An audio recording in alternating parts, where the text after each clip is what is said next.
How are you guys handling the slide deck? Okay, great, thank you. Good morning. Okay,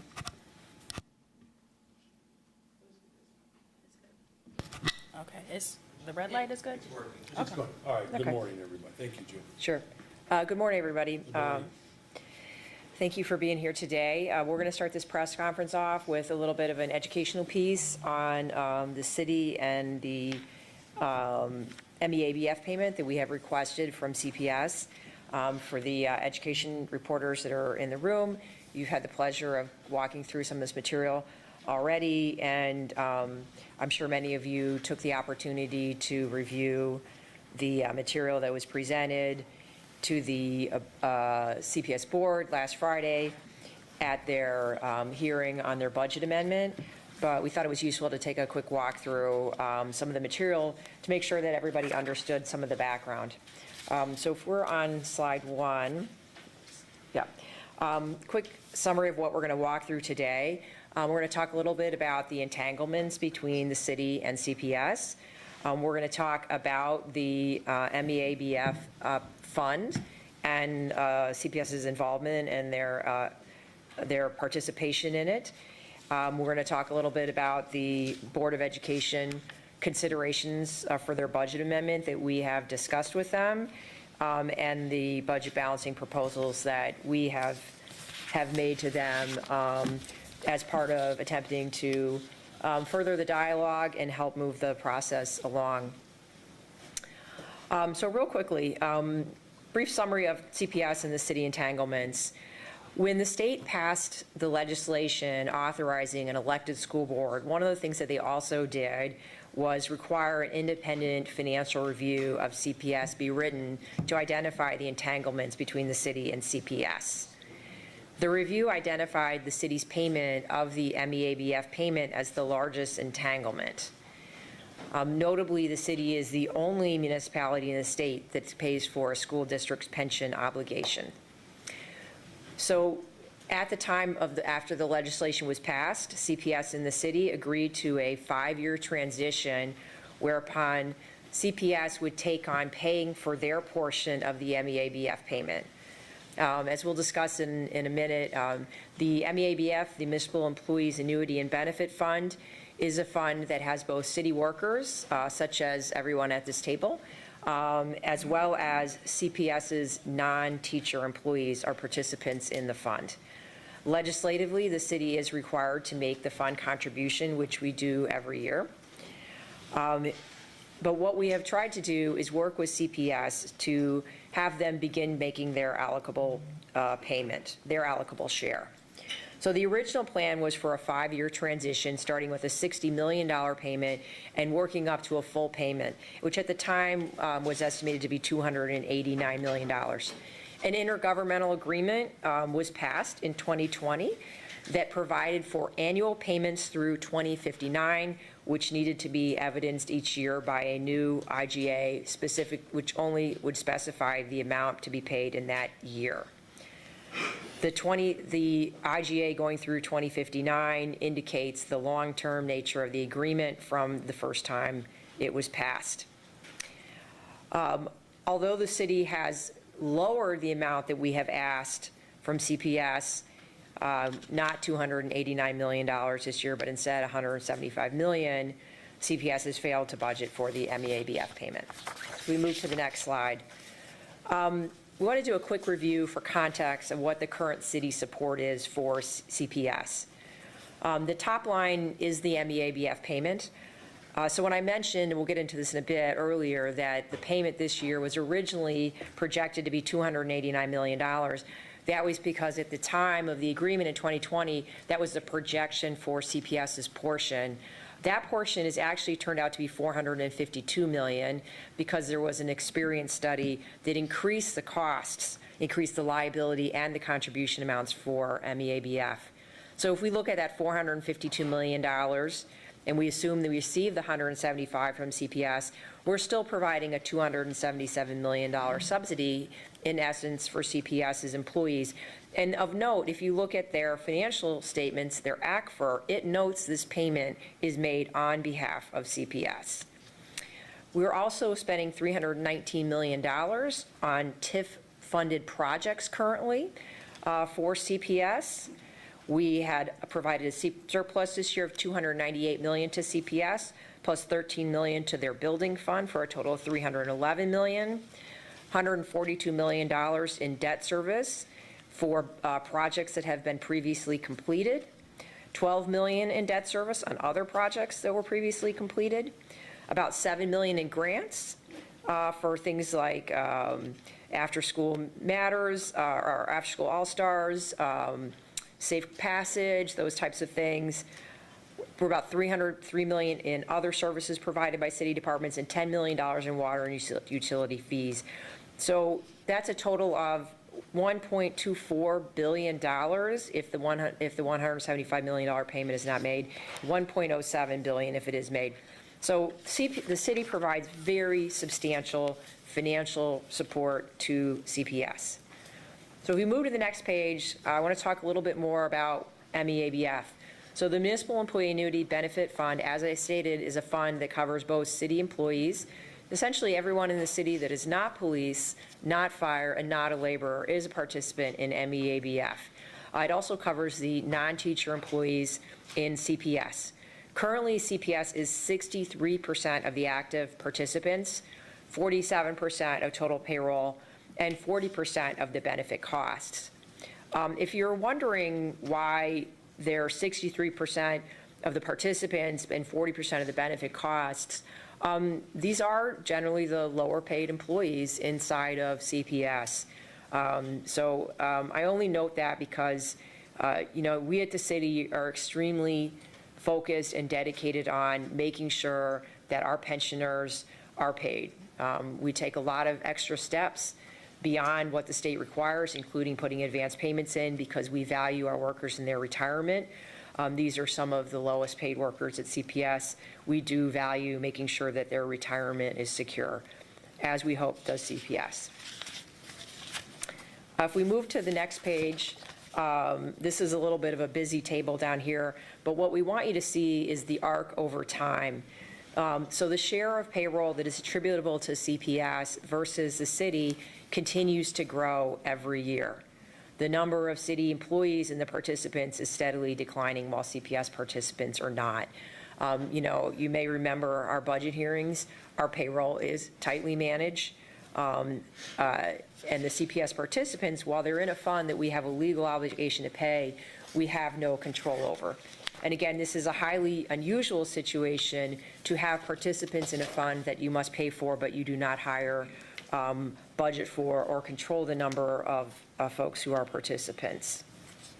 So if we're on slide 6 now, just again taking a look at the history, what was the original plan for the CPS contributions? As I noted in my opening remarks, the plan was started with $60 million in the first year, ramping up to $289 million in this year is what was originally expected. And that was designed to be a time period in which the ramp up was slow enough that CPS could manage working that into their normal budgets.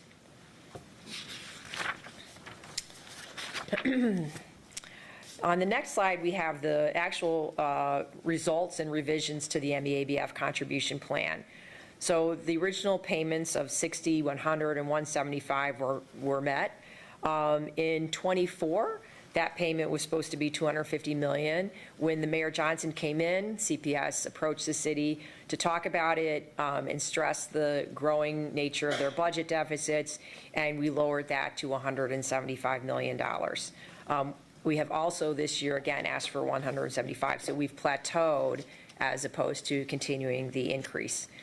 This slide also shows how those numbers jumped in the total amount that is allocable to CPS starting in 2022.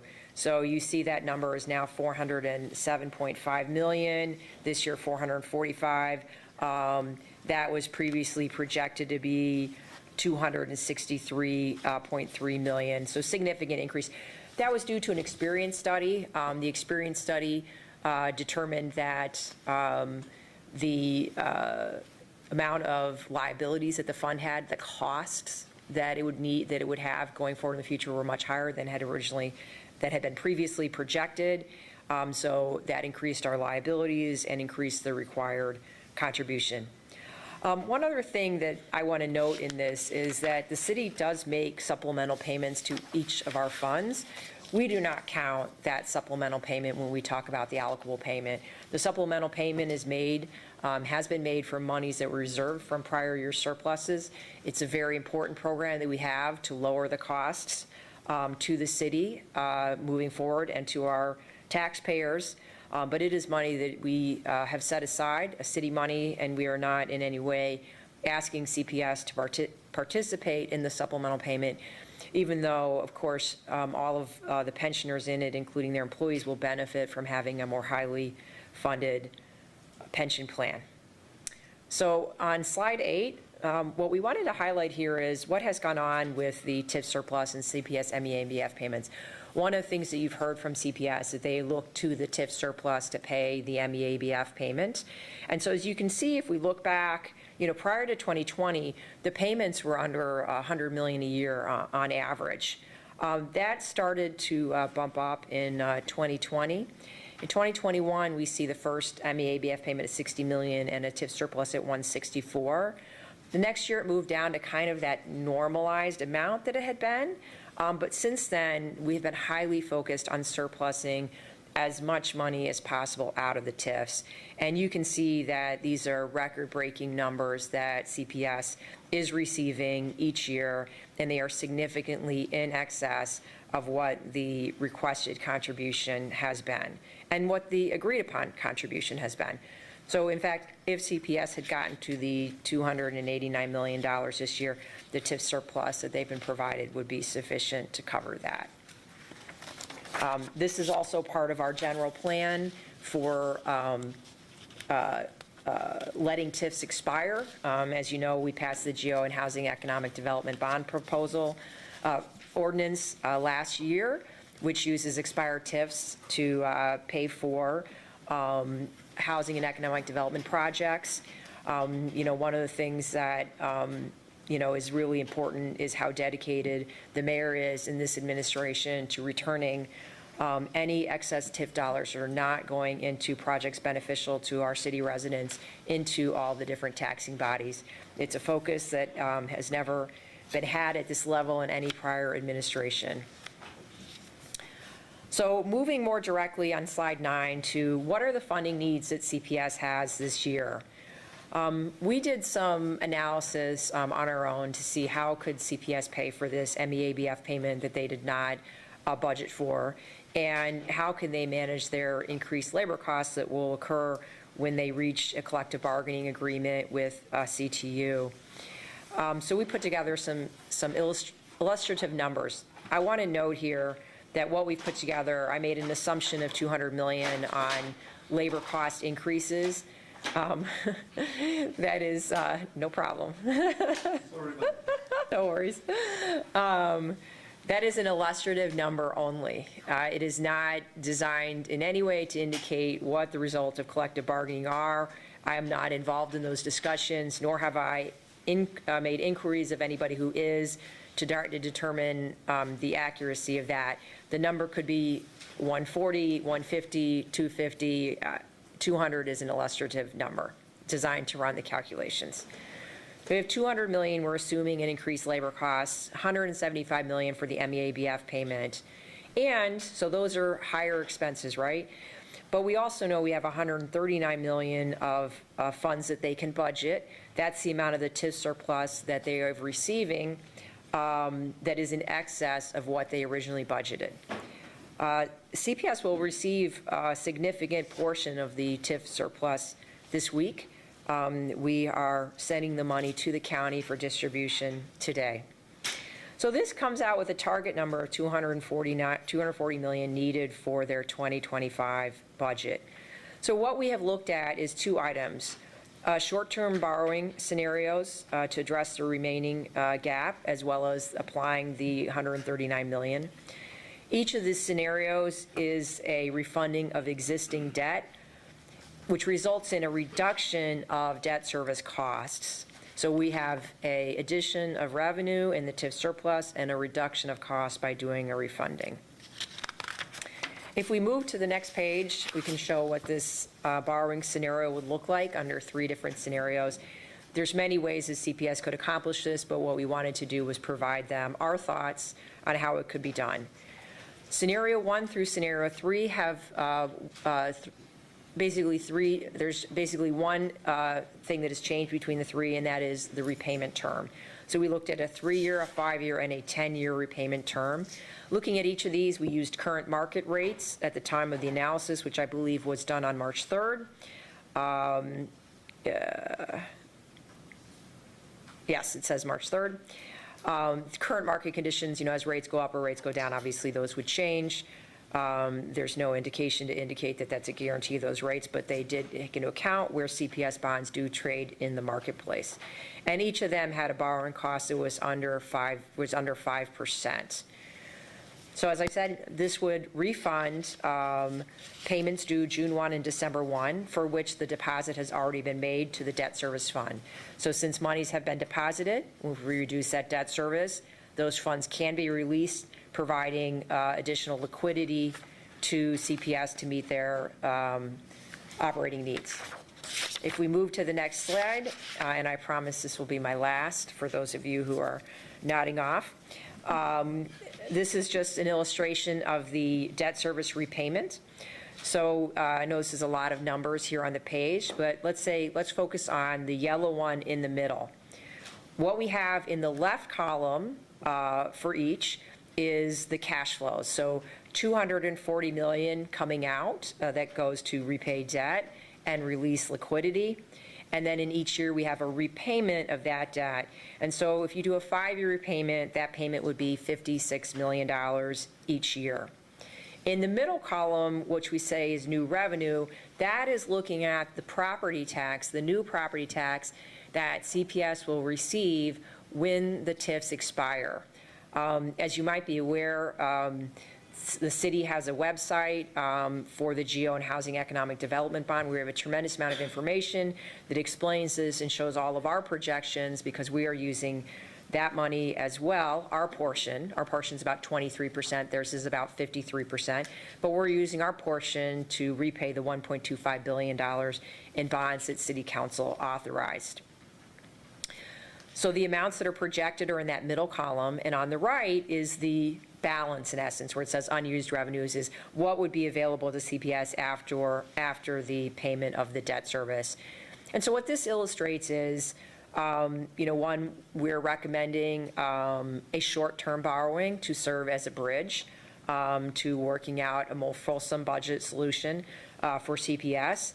But also one that, as we look at CPS's revenues going forward, we know that they are going to have increased property taxes that will become available to them that are above and beyond their base property taxes and above and beyond the inflationary increase that they are allowed to take each year. And if we look at those as a source of repayment, it is sufficient, whether you do 3 years, which is sort of accelerating it as quickly as possible using those repayments, or do something longer like the 5 or 10-year scenario that is illustrated here.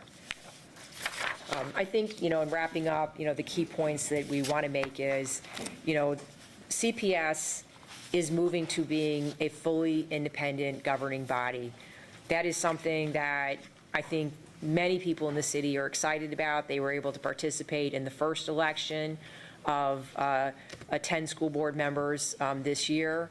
It is something the mayor has supported long before he became mayor of the city of Chicago. I've had an opportunity to speak with the board members, either individually, in groups, or at the meeting. It is a really wonderful group of individuals. I am excited that they will be moving towards full control of the school district in less than 2 years' time. But as the schools become independent, they also have to achieve a level of financial independence. It is the entanglements we have are related to the history of the city controlling CPS.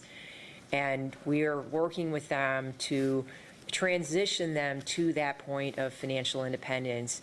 And we are also working together and want to work hand in hand on coming to a full solution that entails what are all the ways in which CPS continues to be held different from other school districts. That includes CPS being able to hold referendums, for instance, CPS being able to have the full tool suite of borrowing options that other schools have, CPS having their teacher pensions paid for by the state. So there is a whole range of areas in which CPS has been held to a different standard and has a different legislation related to them in the school code. And we look forward to working with them to resolve all of those, to give them the tools they need to manage their full financial independence as they move forward. Thank you, Joe. And with that, Mayor, I will turn it back Thank over you. to And no you. one was nodding off, Nora, and I know you all would have preferred social studies than statistics and math class, but you did a wonderful job, Professor. Thank you. Thank you. All right, we'll start with questions. So we have time for one question, one follow-up. Just say who you're addressing your question to, and no monologues, all right? Just questions. Thank you. Thank you. Hi, good morning, Mayor. A few weeks ago, your administration was warning that the city may need to dip into reserves if the school board doesn't pick up this pension. Last Wednesday, you would not go that far when we asked about your Plan B. Why? Well, look, as our Chief Financial Officer has articulated, working with the Board of Education, with our labor partners, has been, of course, met with some level of consternation, but there are good people that recognize that we have to place the Board of Education on a path to solvency and independence. There's no secret here that there could be, significant consequence if the board doesn't adhere to what the CEO essentially promised. We're going to continue to work with the board members. Today you had a nice presentation around what their options are. They do have options. That's the most important thing here to remember, is that the Board of Education has options. Now, that has not been articulated from the CEO, but it's clear that they do. And we're going to work with the board to explore all of these options and move towards independent solvency as an independent unit of government. And when you say significant consequences, if the city finds itself in a position where it may close out 2024 with a budget deficit, would dipping into city reserves be on the table? Well, look, we're not making any major pronouncements of what we'll do. What we're doing, though, is working with the Board of Education, as we promised, to make sure that they understand that they have options. The relationship between the Board of Education as well as our aldermen is very critical, as articulated. There's no other administration that has declared the level of surplus for our schools. That's what's most important here. I want to make sure that that is noted. Investing in our schools, ensuring that we have sustainable community schools, ensuring that we have class sizes that are smaller, social workers and counselors, psychiatrists, psychologists, arts, extracurricular activities, to ensure the well-rounded experience that people voted for me to deliver, that is what is most central in this moment. Hey, Mayor. And this is also, I guess, for the CFO and the budget director as well. But your budget team told us last week that this 3% ask has been tried by Mayors Lightfoot and Emanuel as well. When did they try this, and what's your understanding of how successful it was? Yeah, so let me just say thank you for acknowledging that this is very much a standard procedure other administrations have asked before I pass it over to our budget director, and our chief of procurement is here as well. Alders were a part of this conversation, as you know, as I put forth a budget proposal where we're asking everyone to look deeper into their budgets to make sure that we're balancing a budget and we're not laying people off and cutting services. This has always and long been a part of our conversation. Budget Director Guzman. Hi. Thanks for the question. So, I always like to challenge you to the research. And if you go back and look at every single one of Rahm Emanuel's budgets, there is a section on efficiencies and cost savings. And this is a prominent feature in those budget that were introduced by the mayor. I think it's a regular occurrence for leadership as well as the budget office to look for savings where savings can be made, and regularly looking at contracts is one area that administrations in the past have done. What I will say is when we were working with City Council to close the 25 budget gap, they challenged us to look for ways to reduce costs, to look for efficiencies within our budgets without having to raise property taxes or lay off workers. And so we went back to each of our department heads and asked them, what ideas do you have? What are ways that we can cut our costs? And this was one that our Commissioner Roberts from Procurement Services brought to the forefront. We worked this into the budget analysis that we briefed alders on. And so this was before them when they voted on the budget. They were very well aware that this was an initiative that we were implementing as part of the 25 budget. And so I'll pass it over to Commissioner Roberts because she has a lot of history, not only at the city level on this, but also at other levels of government. Thank you, Director Guzman. Chief Procurement Officer Charlotte Roberts. What we did as part of this cost-saving reduction initiative, we sent out notices to all of our departments, and they were aware of this notices coming down the pipeline regarding the cost-saving reduction letter. After that, at DPS, we provided training to all the staff that will be involved in the cost savings initiatives. And most recently, we sent a letter out to all of our current contract holders. And so far, we've received great responses, but we intend most of our responses will be coming in by the end of this week. Thank you. Is there any sense of how many responses? And also, in the budget for Mayor Emanuel, did he actually realize those cost savings, or was it just something that was budgeted for? I'll have to get back to you on the actual realization of initiatives that past administrations have done, but I will say, we don't give lip service to what we put in our budget. If we have an initiative and, the City Council is expecting us to be able to meet our budget targets, then we're going to implement and be held accountable for the initiatives that we put in our budget. We want to be transparent about that, and working with Commissioner Roberts and all of the experience she has on the state level doing initiatives of the same nature, we believe that we will be successful.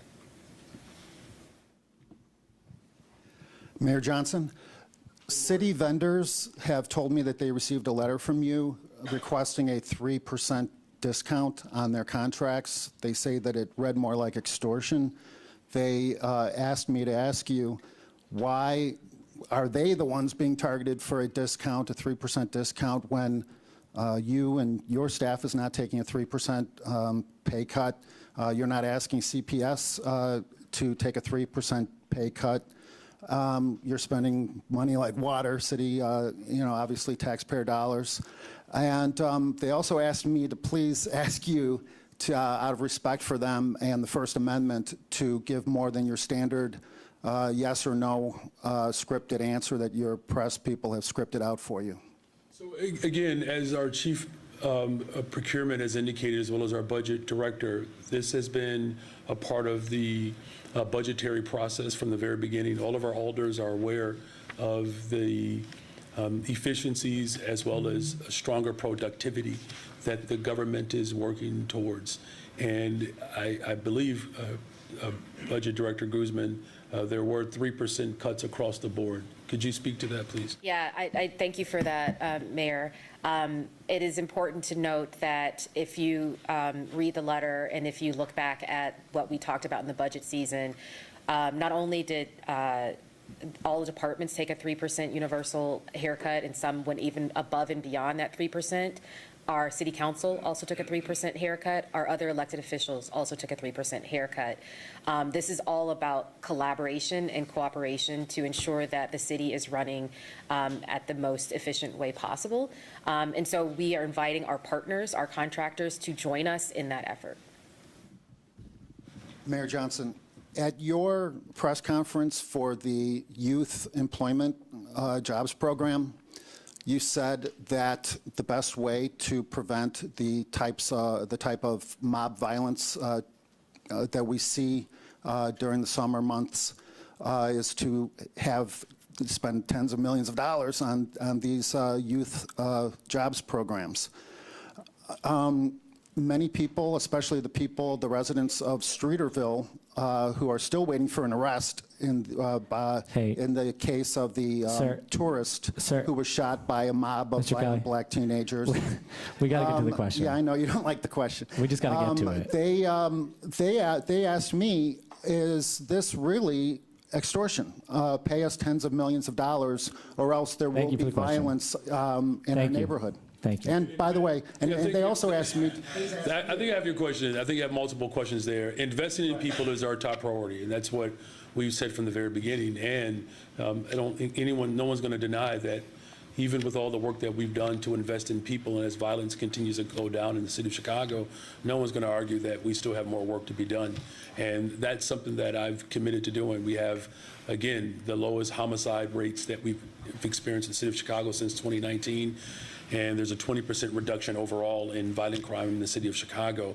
As we continue to invest in people, as we continue to grow economic opportunities for folks, that is certainly the strength of our city.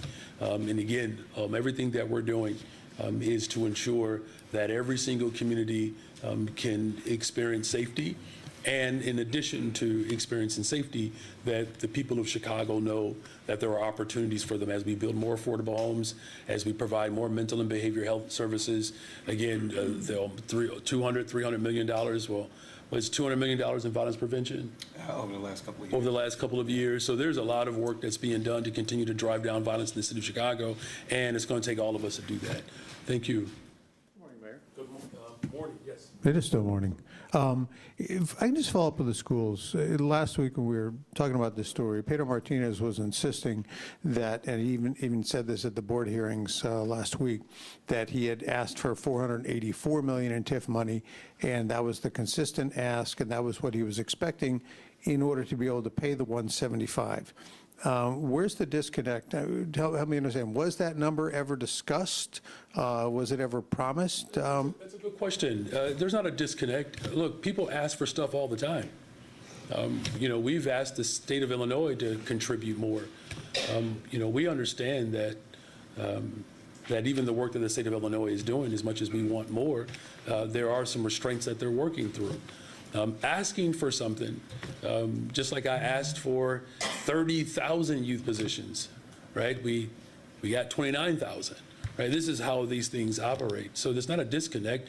That was a particular ask, but just keep in mind, the largest TIF surplus in the history of Chicago. Everything that I'm doing is to ensure that our public schools have everything that they need.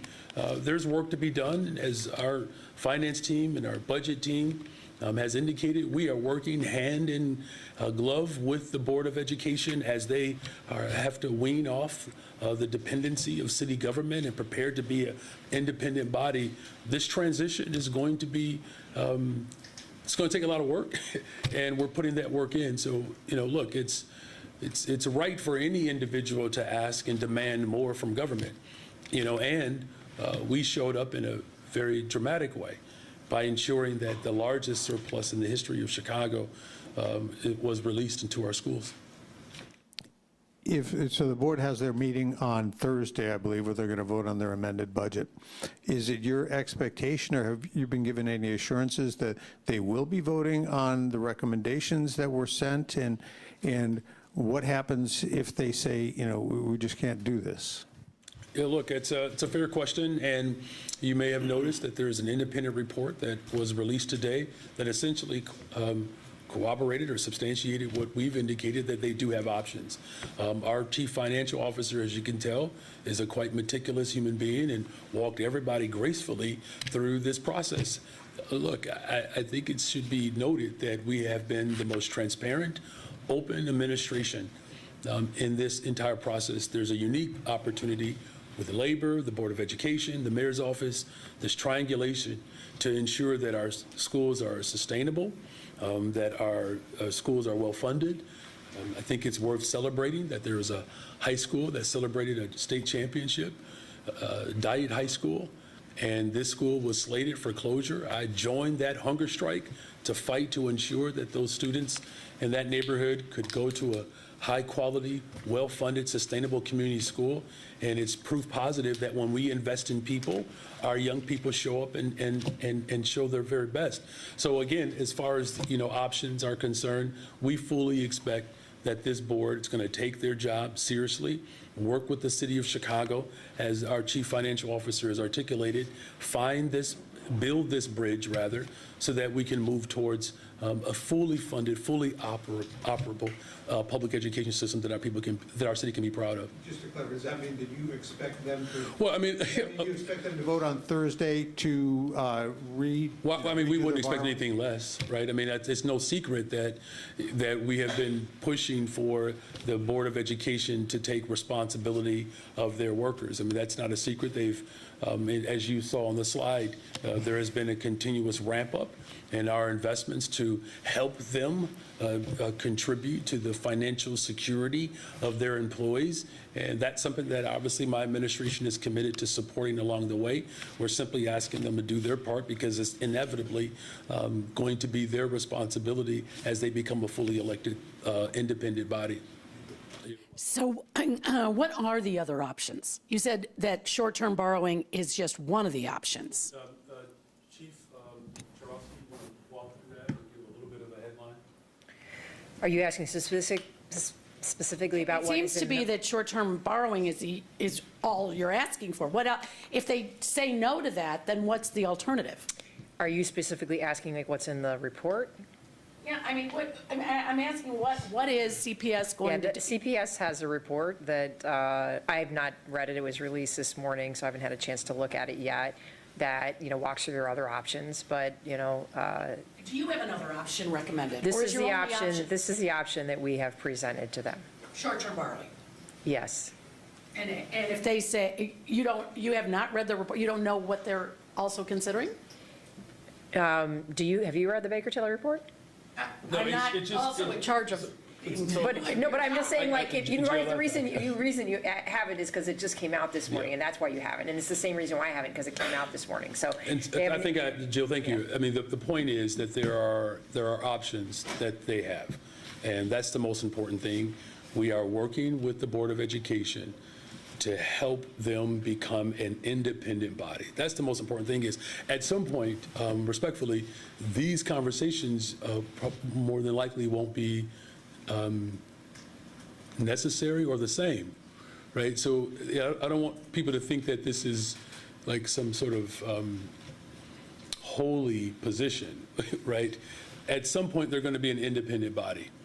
The disentanglement is critical so that they can stand alone. But I think also when we're talking about options, the Board of Education in Chicago is not treated the same as other school districts, right? And so there is a development of our democracy that is happening here. And I appreciate the question of how the city is helping the Chicago Public Schools, a separate entity, how to find a pathway to solvency. I appreciate that. But it's a task that we have obviously embraced, and we're grateful that there are partners there that understand the gravity of this scenario, and they're willing to work with us. and can you explain, especially when it comes to CTU, if everyone's being asked, your vendors are being asked to take this 3% cut, you've asked aldermen as well and their funds, their discretionary fund to take a 3% cut. What about CTU? Why have they not been asked to take a 3% cut? A 3% cut in their current contract? In the contract that they're trying to get signed. Well, we didn't ask our police officers to take a 3% cut. Right. We didn't ask our no, I think it's a fair question. I mean, I suppose.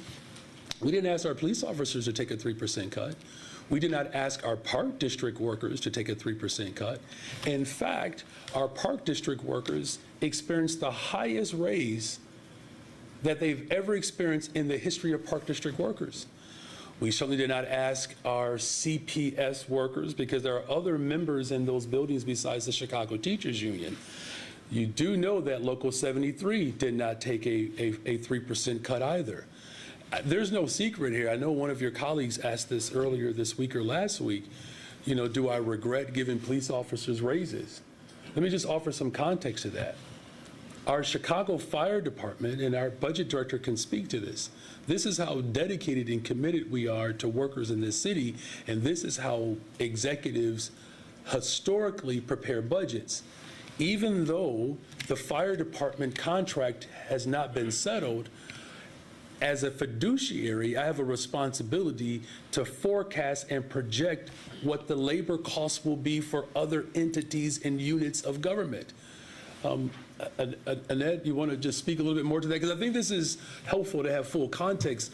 When we were asking a question about a 3% cut in our labor force, where we inevitably have to project and forecast labor costs as well as pensions, of which this particular body of government, Chicago Public Schools CEO, did not do that. You want to speak to that, Annette? Yeah, sure. Thank you, Mayor, and thank you for the question, Marianne. I think it's important to remember context here.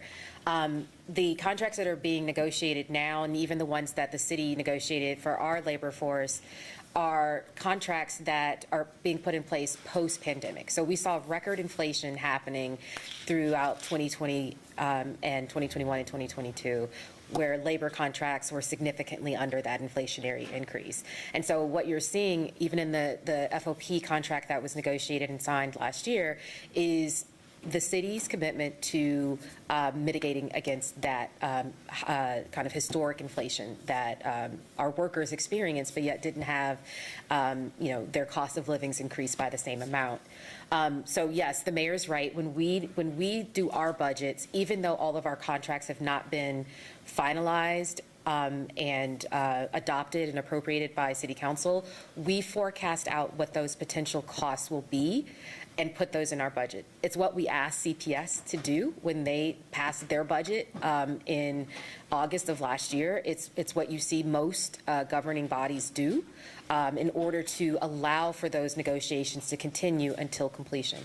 And I just want to just make one other clarification. The report that Jill was talking about, that wasn't commissioned by the city of Chicago. That was fully commissioned by the president of the Board of Education. So when you ask us if we've seen the report or if we know what's in the report, it's not a report that was made to us. It was a report that was made specifically and directly to both the Board of Education as well as the district. So that report that I've heard has a lot of options other than short-term borrowing. And I think that's the point.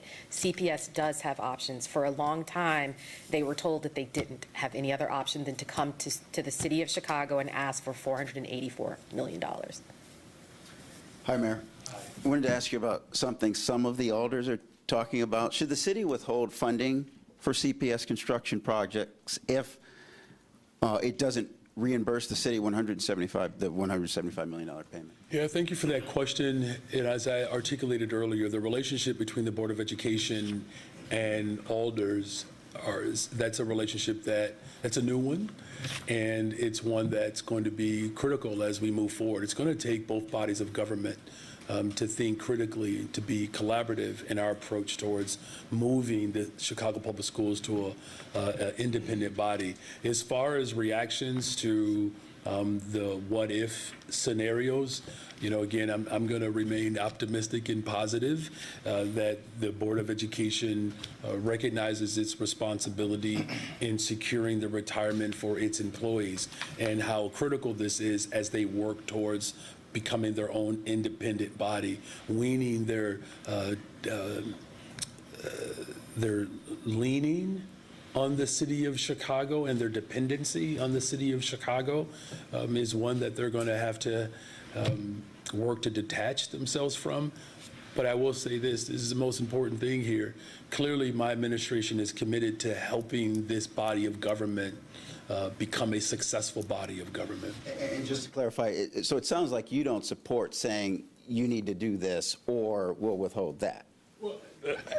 I appreciate the question. Look, I think you have covered me long enough to know that I don't hold people to that level of animus, right? I mean, and I know that's how politics have been carried out before in Chicago.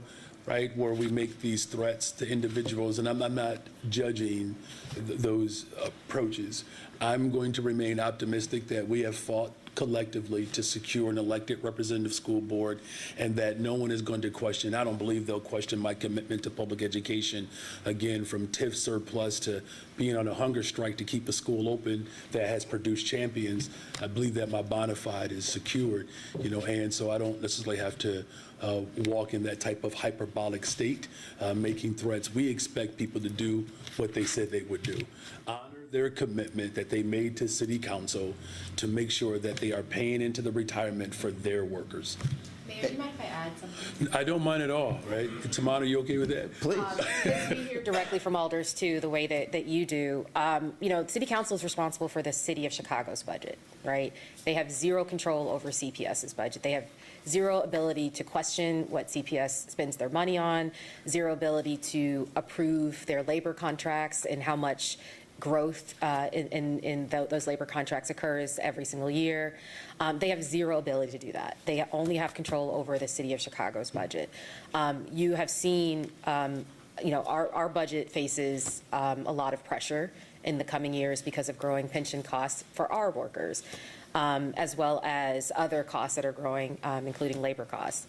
And they're very cognizant of that. They're very cognizant of the choices that they have to put before their very own constituents about how to maintain and provide resources to support our own functioning government. And so, over the last year or so, those types of conversations have come to a heightened scrutiny, including, are we going to continue to, sell bonds that support our infrastructure, or are we going to include CPS in those types of decisions? Are we going to continue to collect TIF dollars in TIF districts that could be released to all governing districts that have a portion of those tax dollars and direct them only to CPS, or are we going to release them? So these are the questions that they're asking themselves, and that's why we believe there's a conversation that has to happen about the long-term strategy of CPS, because they are still very reliant upon the city. As CFO Jaworski noted, it's to the tune of $1.2 billion. And as Chairman Irvin, I will say, so eloquently stated during his statement to the board, much of that is not an obligation that the city has to take on. Mayor, I wanted to ask you about your friends at the CTU who are saber rattling. They said late yesterday that the contract dispute, is barreling toward an escalated conflict instead of a landed contract. Do you believe the CTU would strike when one of its members occupies the 5th floor? I share the frustration. I do. As I stated earlier, there's no other mayor that has the commitment that I have for our public schools. I believe in public education. I do. I've benefited from public education. My family has. My children are CPS students, the first mayor in the history of Chicago to send my children to our public schools. I know the frustration in the classroom. I do, as an elementary teacher and as well as a high school teacher. The expectation that the people of Chicago have is that we move towards really fully funding our public education system. And what does that mean? That means ensuring that no matter where you live in this city, you can count on a social worker and a counselor being in your building. No matter where you live in the city, you can count on class sizes that are smaller and manageable. No matter where you live in the city, you should have a reasonable expectation to know that your children are being exposed to the arts, extracurricular activities that can help create confidence in our young people, to help build purpose. That's what I'm fighting for. That's what the people of Chicago voted for. They voted for a parent. And, some of the experiences that they're having with these negotiations, there are individuals that are not working in good faith on behalf of the expectations that the people of Chicago have. And that is a frustration. The people of Chicago have spoken. They have. They trust my vision for public schools, sustainable community schools. I put my body on the line for public education in this city.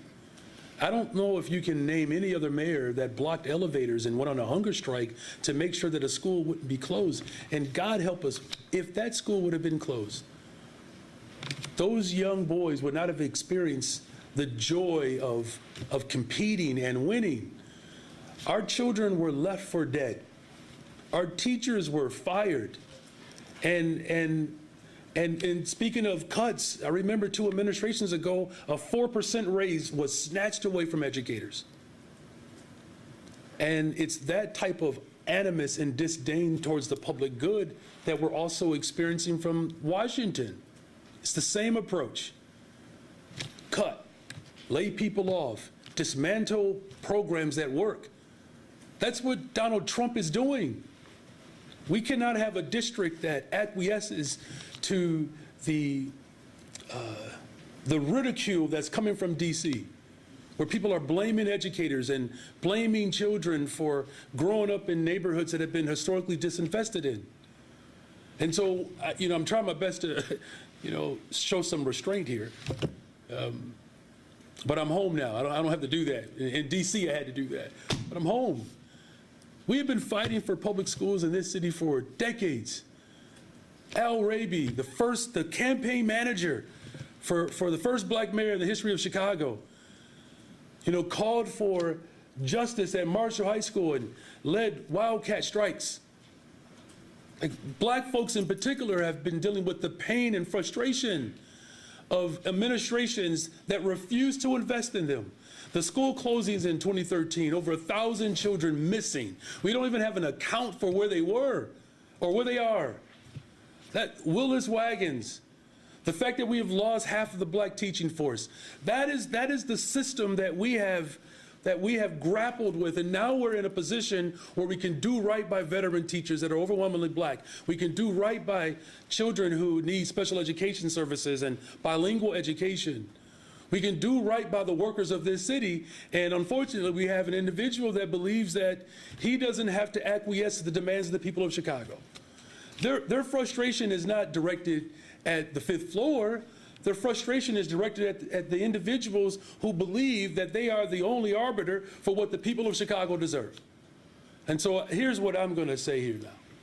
I'm calling on the city of Chicago, all of us, to challenge the Board of Education, as well as challenge the leadership of Chicago Public Schools, to challenge them to make sure that we do not go back to a dark time with layoffs, privatization, harming workers, disinvesting in our children.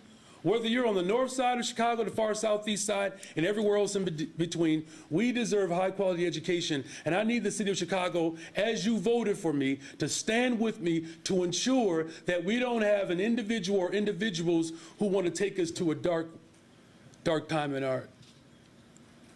our city's history, that they cannot acquiesce to the iniquitous forms of government that's coming down from Washington, D.C. We're Chicago. We are better than that. Hi, Mayor. I want to ask you about a report out of Bolts magazine that says there's a pilot program now ongoing in the 8th Englewood Police District that allows police officers to file felony charges without going through the felony review process, which ensures that an assistant state's attorney examines the evidence in those cases.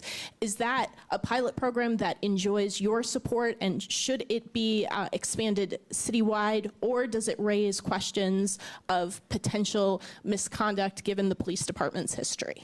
Thank you for that question, and thank you for acknowledging the historic harm that has unfortunately still rears its ugly head as we settle cases from a time period in which I was in the elementary school. Constitutional policing, building relationships within the community and restoring relationships and maintaining relationships with law enforcement and community, that is my top priority. And you are seeing some signs of progress of of constitutional policing, and thank you for challenging the city. Yes, we have a long way to go, and those numbers, though they have increased, it's not satisfactory, but I am confident that there is leadership that recognizes the importance of now. To the specifics there, I'll pass it to our Deputy Mayor Gatewood. Good morning. Thank you for that question, Heather. I think one of the big pieces as we go through understanding what some of those calls of service are in that community, in that neighborhood, making sure that people in that neighborhood are involved in this process, making sure police are transparent in this process, and really having a better sense of where we are trying to go as a city. We do know in Inglewood one of the top calls of service is for people with guns. And that doesn't necessarily mean they're creating or acting violent. It is just that is one of the top calls of service. So we always need to look for solutions to those issues and always need to find support. So we'll continue to have conversations, obviously, with the Chicago Police Department and also with the Cook County State's Attorney's Office. But more importantly, we'll continue to have conversations in those communities that are being impacted and harmed by gun violence. Yesterday, Superintendent Snelling named a new head of the Office of Constitutional Policing and Reform. That is the first time that position has been filled in more than a year. Will you charge that new leader with filling the 250 vacant positions in that department, which I imagine is an obstacle to sort of fulfilling the mandate under the consent decree? So first of all, Heather, I'm so impressed with your commitment to this issue, and I mean that with all sincerity. I really do. And you know, as you laid out, that we're taking this seriously. The superintendent has been very thoughtful about his leadership team. And you know, as far as the specific question about the charge to fill the vacancies, yes, that will be one of the responsibilities, right? And you know, goes back to our budget conversation. There were, you know, some level of consternation around positions, and particularly in these key areas, to ensure that we are moving with expediency towards constitutional policing. And though it's been an uphill battle, again, at the preliminary level, I believe it's 88% fulfilled. At the secondary level, right, 52%, and at the top level, I know there's some debate over whether it's 11% or 16%. We have 16%. Again, I commend the superintendent, and it's why I appointed him, because he understands this value system, and I think it's appropriate at this time that I do shout out Yolanda Talley, the first black woman, the first woman to hold this post. And yes, she is a West Sider too. So congratulations to Chief Talley and the leadership team that the superintendent has assembled. And good afternoon. No, it's still morning. Good morning, Mayor. I first want to ask about the 3% ask of the vendors. How much consultation was there ahead of the letter with people within the business community about what ideas they might have for having savings in contracts? Because I spoke with people from the Chicagoland Chamber of Commerce who said there are a couple of other ways we could have done this other than just ask companies that had solid contracts to change them. Sure, Chief Roberts or Chief Guzman? I can answer that question. Okay. We continually have relationships with some of the advocates agency. We did not have those conversations with them. However, we are at DPS is continuing to explore other initiatives to how we can be more cost efficient in the process. So we are scheduling some of those meetings right now, because cost savings, we are continuing to be looking to be more cost efficient and look for other ways we could save the city money and to overall meet our budget target. And I'll just add, this isn't an either or, this is a both and. For the city to always continually look at ways to reduce its costs, meet its projections as it relates to the budget.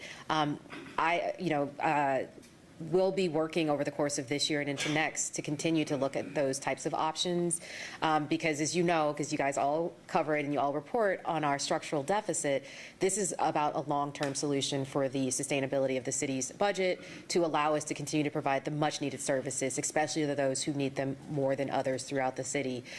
So we welcome those conversations, and they will get their opportunity to provide their input into other ways and additional ways for us to achieve those types of savings things within the budget. Which includes revenue too, by the way, and they have been a part of those conversations. Yep, thank you for that question. Thank you. And another question, what, and for whoever would be handling this, what kind of evidence have you seen of ICE activity in Chicago within the last couple of weeks? It's no longer in the headlines, but are you getting either better reports or seeing less activity? What's your sense of what ICE is doing here, if anything? Pass it over to our Deputy Mayor Gatewood. I will say this, though, is that, our commitment as a welcoming city is one that, I'm very proud of.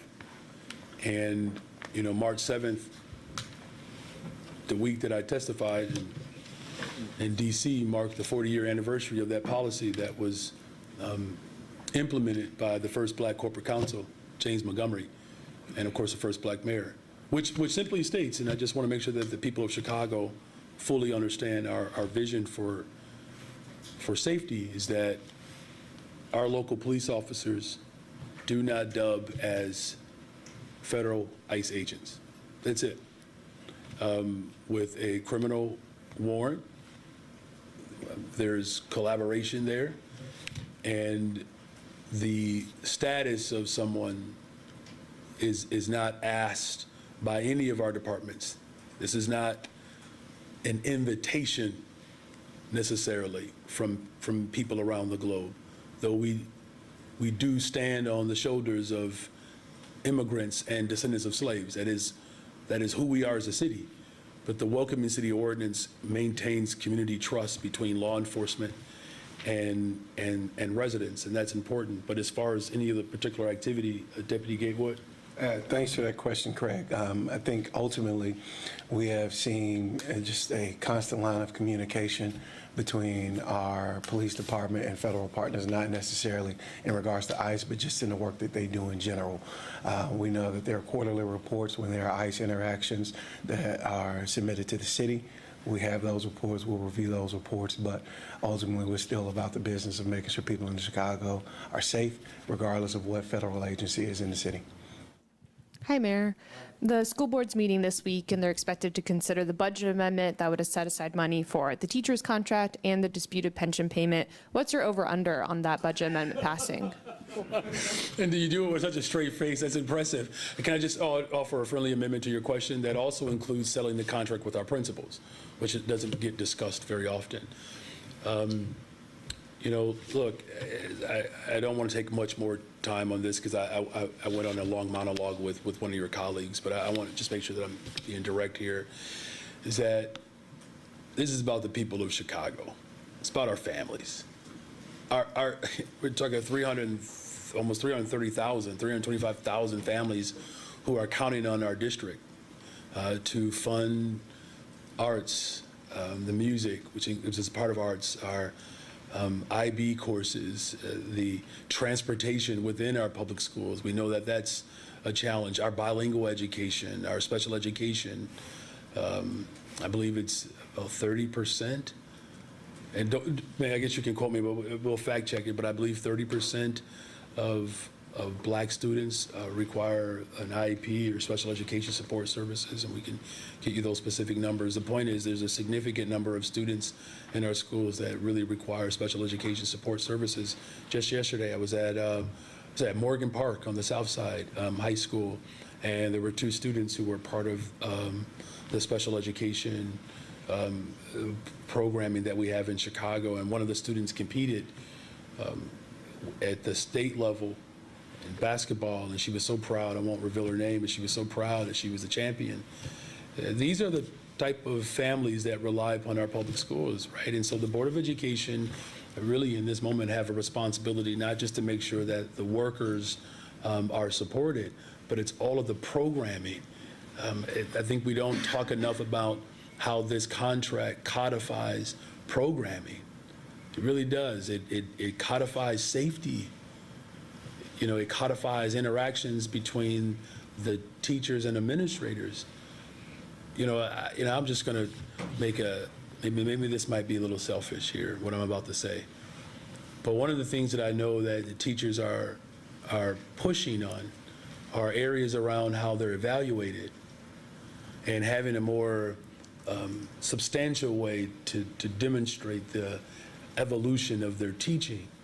But there's also elementary teachers, and I know this personally, where we don't get enough time to prep in between time with other students. If you ever worked in elementary school, it's different in high school. You know, they have periods, right? So your first period, second period, all the way up to eighth period. And so high school teachers, no disrespect to them, I taught at the high school level, they don't bear the same level of responsibility with students as elementary teachers do. Sometimes I would sit with my students all day. And as much as I love working in the Chicago Public Schools, we didn't have enough support in the building where a child could have a prep period like art or music. I had to walk them down to lunch, sit with them at lunchtime, never had time to go back and grade papers. My wife used to get so frustrated with me. I'd bring all these papers home and she would have to help me grade. It's too late. It's statute of limitations are over now. My wife helped grade. So all those 30-year-olds out there, 7th graders that I had, yeah, my wife helped me grade some of those papers. And she's a smart woman. But I just think that there are costs that we talk about in terms of raises, and I get it, right? But there are costs to educating children that go beyond just raises. So as far as my over-under, I'm confident and I'm counting on the Board of Education to show up for the families of this city. And, what will happen if the budget amendment fails, but the intergovernmental agreement passes? The intergovernmental agreement would legally require CPS to pay the pension payment. In that scenario, could the CTU be left without money for its contract? Well, look, there's a responsibility the Board of Education has. They have to do both. They have to do both. All right, I'm going to say this as briefly as I possibly can. Could you imagine if I would have put my budget together like that? Where we did not cost out for raises or taking care of people's retirement?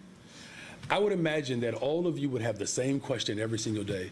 Mayor, how is it possible as the executive, as the fiduciary, that you did not prepare your budget to speak to what essentially is, what percentage of a budget is our salaries, Annette? Well over 80%. It's very Typically in large. most budgets, even with corporations, right? Like that is the first thing that you have to do. Our chief of staff used to be a senator in Springfield. That's you understand, like that is the fundamental responsibility of any executive, is to make sure that you can pay for the workers and secure the retirement. I'm not asking you to ask a certain question. I'm just saying that in my response that the failure to do that is reprehensible. Reprehensible. So the Board of Education has a responsibility, even if executive level has certain proclivities that miss the mark. The Board of Education, has an opportunity to do something right on behalf of the people of Chicago. Good morning, Mayor.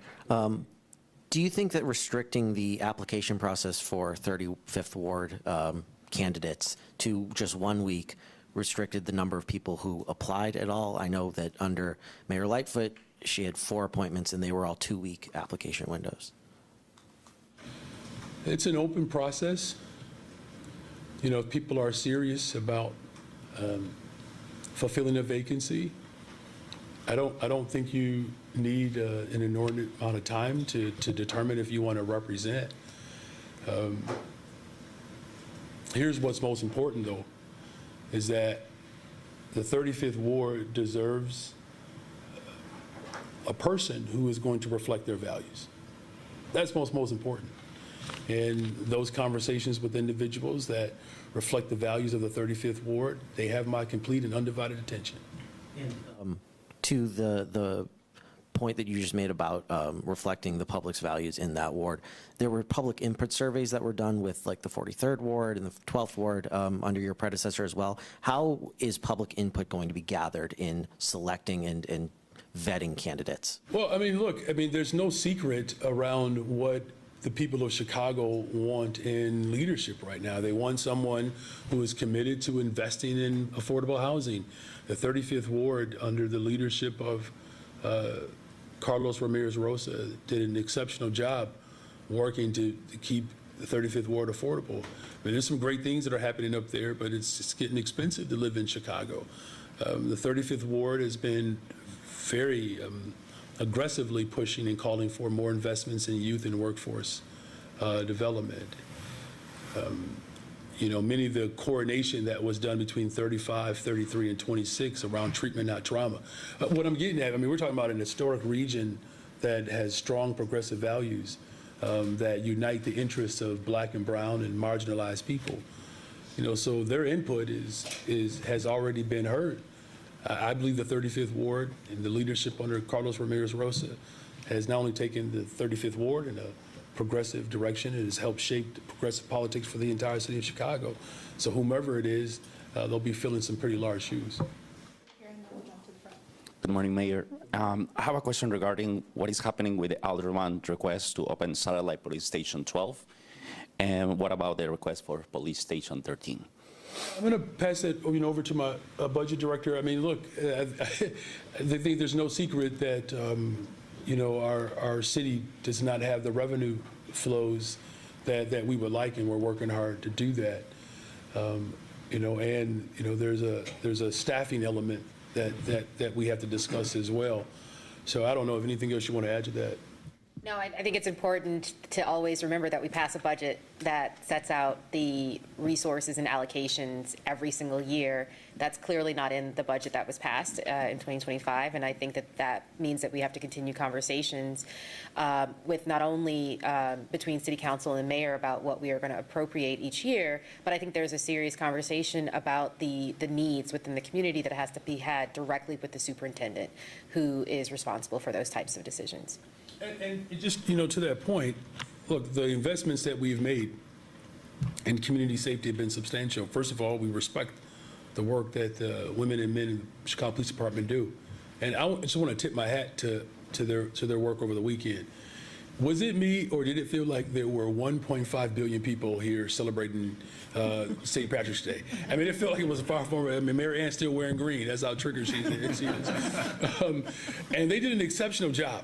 And this is hard work. Get people from all over the world come in and hang out in Chicago. And so I want to just publicly acknowledge, and I share this on social media, I really thank them for their work and our investments in helicopters and other technology and investing to support our law enforcement. We do still ask them to do too much. We do. That's why we're working hard to make sure that we are expanding opportunities for folks to participate in the fullness of what community safety looks like. Hey, Mayor, so this budget that we're discussing, it was approved when the CPS budget. It was approved at a time when you still had full control of the school board, right? We've moved on since then, but what went wrong back then, right? Were you not able to get the Board of Education that you appointed to either reject the budget that didn't include funding for the labor costs, didn't include an actual hard IGA on the MEABF payment? Were you not sufficiently leaning on them? Did you not intervene then to ask them to not approve the budget? What happened back then when you still had control of the board that this budget was approved? Well, look,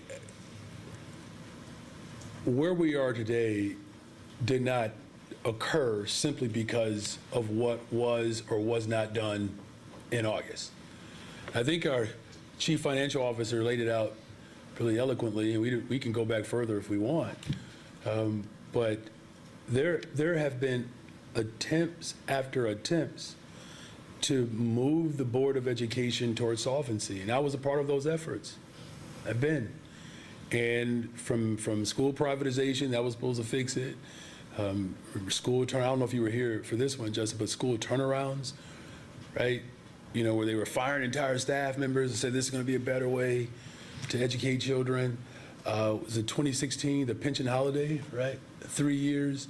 And then they went and had the temerity to ask the Springfield to give more resources, right? Even after having a pension holiday. What I'm saying is that there's been gross negligence for some time. So I don't want to put it on just one budget, right? I don't know if that's a healthy way to substantiate how we're here.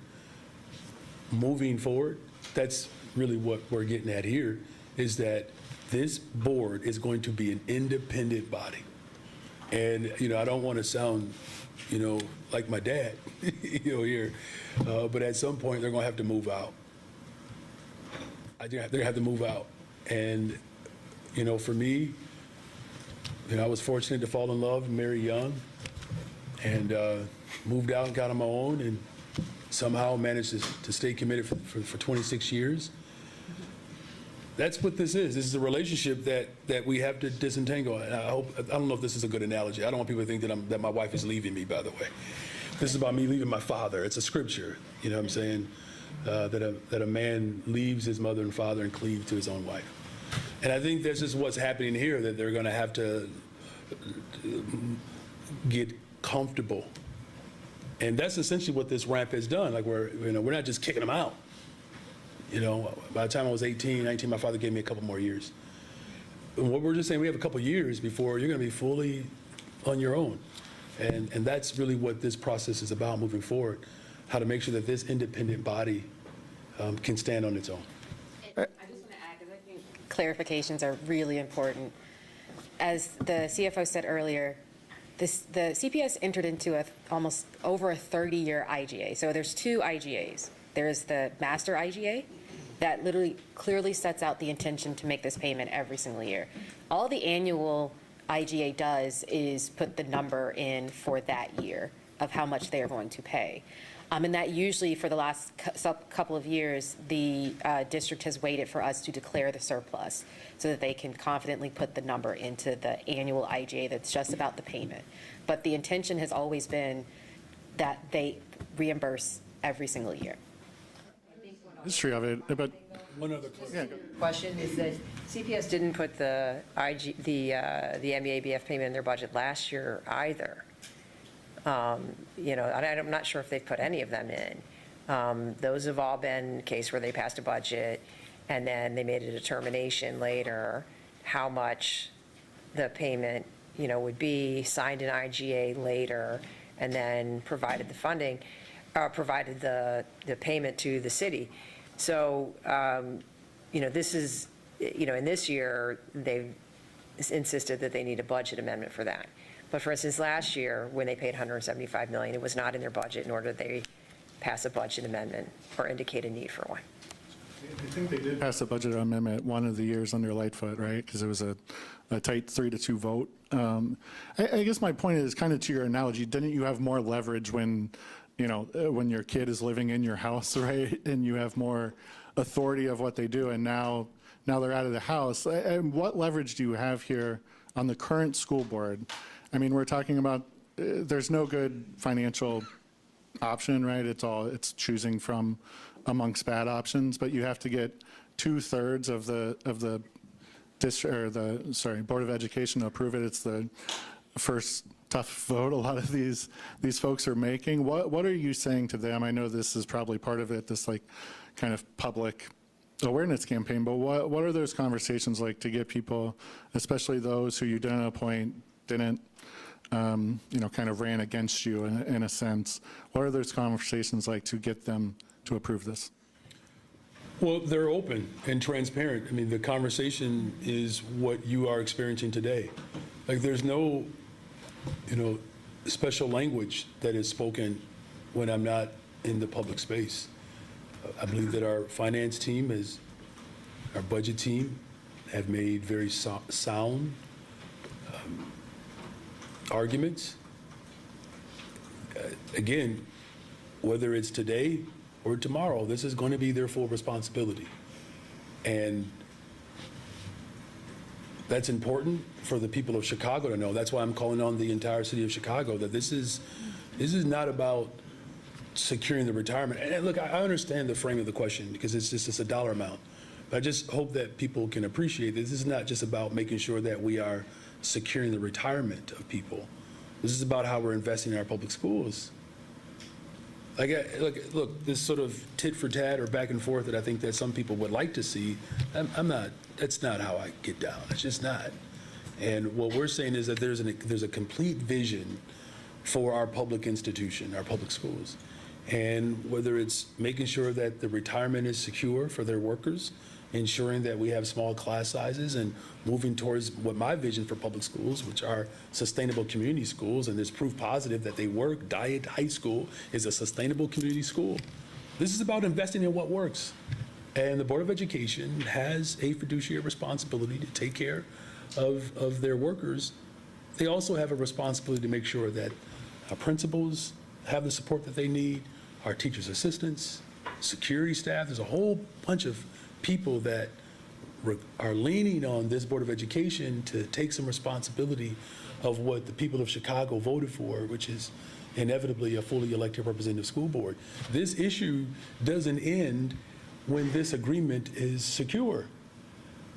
You could see that over time, there's going to be a greater expectation. So it's not about leverage. It's about what's doing right, what's right.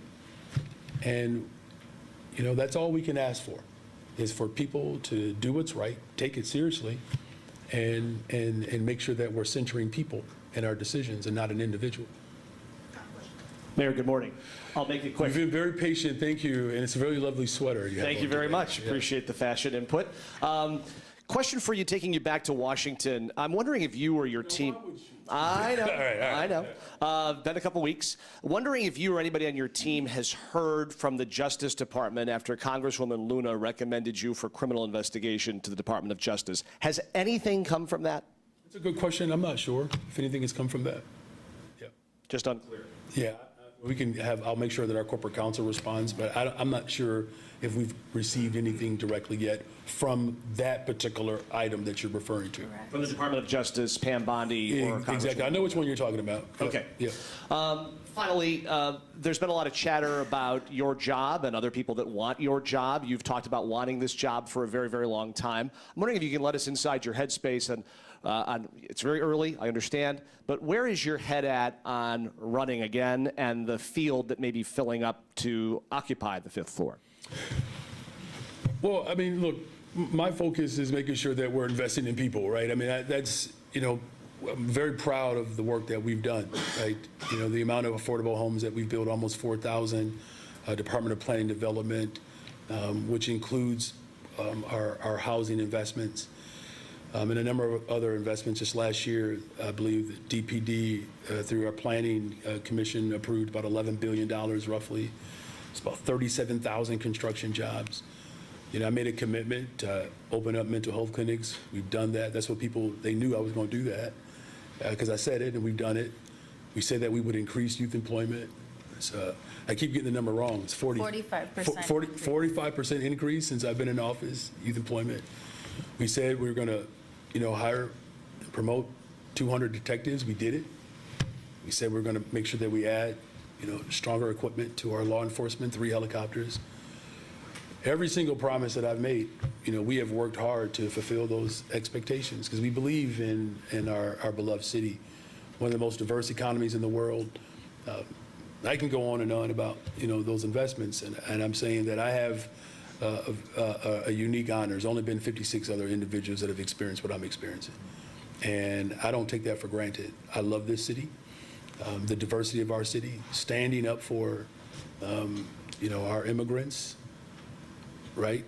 And whether you're Jewish, Italian, Polish, Irish immigrant, Mexican immigrant, standing up for black folks as descendants of slaves, making hundreds of millions and billions of dollars in investments on the west and south sides of Chicago. We're going to keep doing that, you know, and I'm very proud of the diversity of our administration too.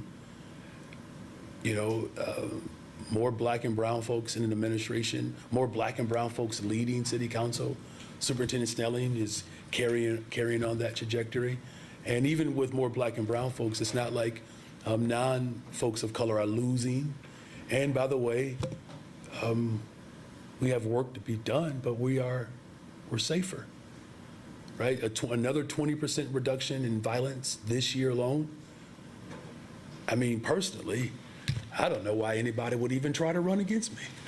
I think you got, what, 60% of the cabinet are women? Yes, oh, that's right. Thank you for lifting that up. More women in our administration. And really one other thing about, you know, Chief Talley, I think our police department deserves credit for this. I believe 27% of the police department is now, right, women. There are more brown and black folks that are applying for these positions. What I'm saying is that the city of Chicago, it's just an incredible soulful place where we are the heartbeat of America. And while other cities are capitulating to the pharisaical leadership in DC, we're holding to our values. The largest city for paid time off was 1.1 million workers, roughly, that received 10 days. We abolished the sub-minimum wage for tip workers. The most pro-worker mayor in the country. And with all of that, Condé Nast, 8 years in a row, the best big city. 13 years in a row, corporate relocation, right here in Chicago. Look, there's a lot of work to be done. I inherited quite the ordeal. We took a crisis that the country could not figure out, responded to that crisis, because remember, it wasn't just the city of Chicago responding to the migrant mission. You had the county and the state working in silos, brought all of us together, and then working with the state of Illinois, working with the governor. We built a one system initiative. How many beds do we have available in our shelters right now? Total 7,200 because 400 of them are winter-based beds. But It's a 120% increase from year over year. And so when people call 311 looking for shelter, we don't have a waiting list. It's the first time in the history of Chicago. We removed tent encampments in the 26th Ward. Humboldt Park had almost 100 people. Gompers Park in the 39th Ward showed up, and we actually did that one 2 months ahead of time. And look, I'm saying all that, and I know I'm not perfect. Look, I know there's been some hard times in the city of Chicago, and I've lived through them, right? And if you look at every single category in the city of Chicago, we're improving, we're getting better, we're getting stronger, our cities are getting safer. But the last thing that I'll say to this is that this is not a one-person job. This is the full force of government. There are faith-based organizations that are stepping up, community-based organizations that are stepping up and leaning in this moment. It's going to take all of us. And look, I'm going to defend this city to the day that I die. I am. And I know that I cannot do this by myself. That's why I'm working with the Speaker of the House, working with the Senate President, working with alders, working with all of our partners, working with the board president, working with the governor, on and on and on. Bringing people together to ensure that the people of Chicago can have some advantage, right? And I could not have imagined when I was teaching in our neighborhood schools that a hunger striker, someone who took arrests and organized in this city, would ever become mayor. But I know one thing for sure, that this city deserves comprehensive leadership. Someone's going to tell them the truth. Someone who is not just willing to be held accountable, but someone who's committed to bringing people together to respond to all of these challenges that we have.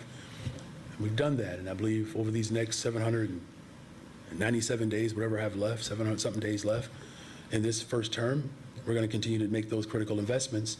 And when that time comes for us to make our case, I feel incredibly confident that what I set out to do in my first term, that we would have moved in the right direction, and that the people of Chicago will make their decision in 2027, and I feel pretty good about where I stand.